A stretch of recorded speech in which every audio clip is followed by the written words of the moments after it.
नमस्कार सभी को। ग्लोबल इन्वेस्टर समिट जिसके क्रमशः हमारे कार्यक्रम लगातार हो रहे हैं और लंदन रोड शो और बर्मिंघम रोड शो के बाद आज दिल्ली में रोड शो हुआ, जिसमें लगभग विभिन्न उद्योग समूह के लोग और निवेश करने वाले समूह और उनके प्रतिनिधि बड़ी संख्या में आज मिले हैं।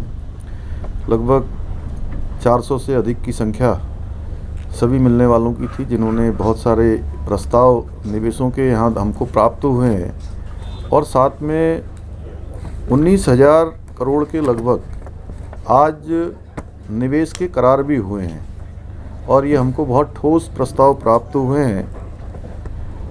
जिन बड़ी कंपनियों के साथ आज हमारे निवेश के करार हुए हैं उनमें GSW, DS group, Radisson group, यथार्थ हॉस्पिटल और अनेकों अन्य समूह भी उसमें शामिल रहे हैं। निश्चित रूप से ये हमारे लिए पर्यटन के क्षेत्र में, स्वास्थ्य, इलेक्ट्रॉनिक, रिन्यूएबल एनर्जी, मैन्युफैक्चरिंग आदि क्षेत्रों में आज लोगों ने जो करार किए हैं और इसके अतिरिक्त हमको अनेकों प्रस्ताव प्राप्त हुए हैं, उसका हम आकलन कर रहे हैं और जल्दी ही उनका आकलन करने के बाद उनसे भी हमारे करार होंगे और ये हमारे ठोस करार यहाँ पर हो रहे हैं। निश्चित रूप से बड़ी संख्या में लोगों का रुझान उत्तराखंड में निवेश के लिए बढ़ा है। निवेश करने वालों की संख्या भी बढ़ी है और अनेकों पत्रों के माध्यम से, ईमेल के माध्यम से या व्यक्तिगत माध्यमों से अब जब से लोगों की जानकारी में आया है कि हमने 30 के लगभग नई पॉलिसी हम लेकर आए हैं और बहुत सारी पॉलिसियों में हमने संशोधन किया है। चूँकि उत्तराखंड राज्य के अंदर एक निवेश का माहौल बने, निवेश के लिए अनुकूल हो, वो हमने लोगों के सामने बातें रखी हैं कि उत्तराखंड में निवेश क्यों करें।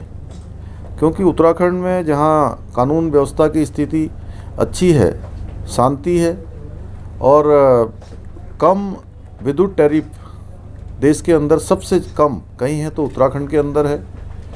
श्रमिक और प्रबंधन वर्ग के बीच में आपस में एक मधुर संबंध है और हड़ताल की स्थितियां कम से कम होती हैं और हमने उदारता के साथ नियमों में शिथिलता भी की है, सिंगल विंडो सिस्टम को भी मजबूत किया है और कहीं न कहीं जो 5 करोड़ से अधिक का निवेश करने वाले हैं उनके लिए हमने एक मैनेजर, इन्वेस्टमेंट का मैनेजर भी नियुक्त करने का निर्णय किया है, जिसके कारण से कि उनको अपने बहुत सारे समाधान करवाने के लिए, रजिस्ट्रेशन करवाने के लिए, लाइसेंस लेने के लिए कहीं भी परेशान न होना पड़े, उनका आसानी से समाधान हो जाए, आसानी से वो अपना उद्योग वहाँ पर उत्तराखंड राज्य के अंदर स्थापित कर पाएँ। उसके लिए हमने ये सब व्यवस्थाएं की हैं और हमको ये प्रेरणा हमारे आदरणीय प्रधानमंत्री मोदी जी के कारण ही मिली, जो उन्होंने गुजरात के अंदर वाइब्रेंट गुजरात का कार्यक्रम शुरू किया था। शुरुआती दौर में वहाँ पर भी कठिनाई पैदा हुई, लेकिन धीरे धीरे गुजरात निवेश के लिए एक प्रमुख स्थल बन गया। उन्हीं से प्रेरणा लेकर उत्तराखंड के अंदर भी हमने डेस्टिनेशन उत्तराखंड शुरू किया है और हमें खुशी है कि आज हमें देश और विदेशों से अनेकों निवेश के प्रस्ताव प्राप्त हो रहे हैं। इसके पीछे हमारा हेतु है कि आज जहां हमें 19,000 करोड़ के निवेश के प्रस्ताव प्राप्त हुए हैं, पिछले दिनों 12,500 करोड़ के निवेश के प्रस्ताव आए थे, उससे पहले 7,500 करोड़ के निवेश के प्रस्ताव आए थे, अन्य भी प्रस्ताव हमारे आज पाइपलाइन पर चल रहे हैं। तो हमें पूरी उम्मीद है कि जब तक हम ये निवेश सम्मेलन हमारा देहरादून में 8 और 9 दिसंबर को इसका समारोह होगा, तब तक हमको लाखों करोड़ निवेश के प्रस्ताव हमको प्राप्त हो चुके होंगे और एक बड़ी धनराशि ग्राउंडिंग भी हमको जो है प्राप्त हो जाएगी। तो मैं आप सभी का आज यहाँ पहुँचने पर सबका मैं धन्यवाद करता हूँ और आप सबका सहयोग निरंतरता से मेरी अपेक्षा है कि उत्तराखंड देवभूमि के प्रति, क्योंकि किसी न किसी रूप में योगदान देना भगवान की कृपा प्राप्त करना जैसा है।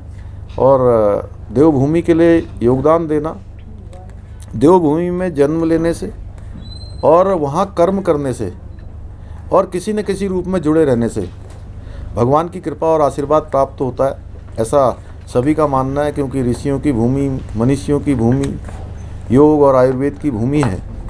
तो आप सबका भी योगदान, हमारे पत्रकार बंधुओं का, मित्रों का, भाइयों का, बहनों का, सभी का जो सहयोग हमको प्राप्त हो रहा है, निश्चित रूप से आप सब भी कहीं ना कहीं हमारे इस कार्यक्रम को आगे बढ़ाने में अपना योगदान दे रहे हैं। इसलिए मैं आपका भी सबका धन्यवाद करता हूँ।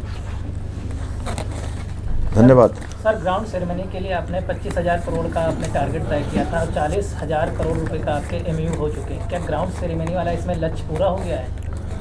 देखिए, MOU जो हो रहे हैं उसमें एक कुछ अल्पकालिक हैं, कुछ मध्यकालिक हैं और कुछ दीर्घकालिक हैं।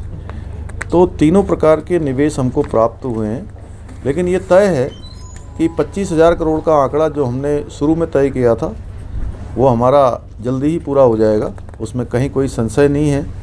और जिस प्रकार से हमको लगातार प्रस्ताव प्राप्त हो रहे हैं और जैसे GSW जैसे समूह आज जिन्होंने हमसे आज निवेशों पर करार किया है, उनके आने के बाद हमको लगता है कि हमारी ग्राउंडिंग और भी बड़ी होगी।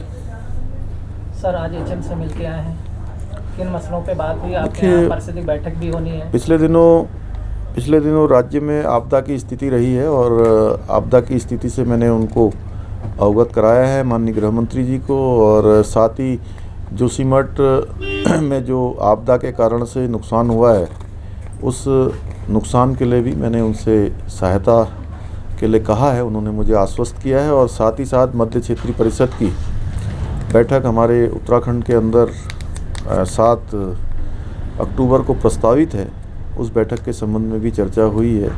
और पूरे देश की पुलिस का सम्मेलन होना है, उस सम्मेलन के संबंध में भी चर्चा हुई है। अन्य बहुत सारे विषय जो राज्य से जुड़े हुए हैं, उन सभी पर मैंने आज उनका मार्गदर्शन प्राप्त किया है। सर, परिषद में उत्तराखंड के लिए अहम विषय क्या होंगे?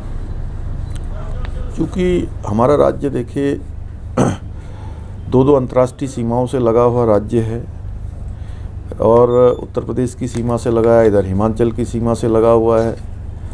उन सभी सीमावर्ती क्षेत्रों में जो हमारे यहाँ पर अनेकों प्रकार की जो आंतरिक गतिविधियाँ हैं, उन सब गतिविधियों के बारे में भी चर्चा करेंगे। उत्तराखंड राज्य के अंदर जो विकास से संबंधित जो हिमालय राज्यों की अलग एक अपनी आवश्यकताएं हैं, ज़रूरत है, उन ज़रूरतों पर भी हम चर्चा करेंगे। बाकी एज पर एजेंडा जो होगा उस पर सभी पर बात होगी। अंतिम सवाल है सर, प्रधानमंत्री जी भी आ रहे हैं, 11-12 अक्टूबर को प्रस्तावित है कार्यक्रम।